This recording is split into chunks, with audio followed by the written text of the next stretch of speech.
Hi, I'm Danielle Mosteller, and today we're going to be talking about artificial intelligence. So, what is artificial intelligence?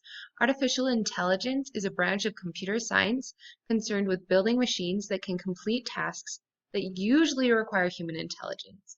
So, in short, AI is defined as something made or produced by human beings that has the ability to acquire and apply knowledge and skills. Essentially, we're trying to replicate or simulate human intelligence in machines.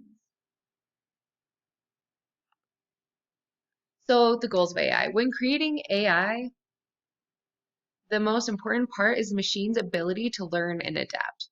This is really challenging because people are trying to make machines learn and build knowledge similarly to humans, but we don't even understand how the human brain works.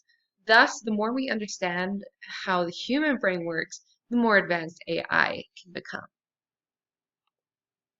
So, what are some practical applications of AI? Artificial intelligence is used in a lot of different fields, including healthcare.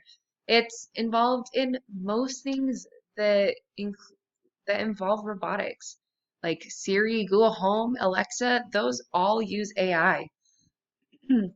Another thing that uses AI is algorithms, and by algorithms, I'm mostly talking about things that email and Google use to identify what spam is. Algorithms can be used in so many different things. Fraud detection.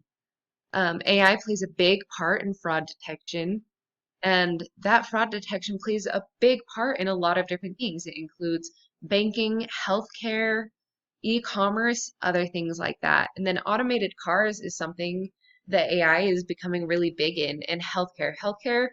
AI is used in healthcare in a lot of different ways in diagnosing things and interacting with patients and with this new thing of telehealthcare.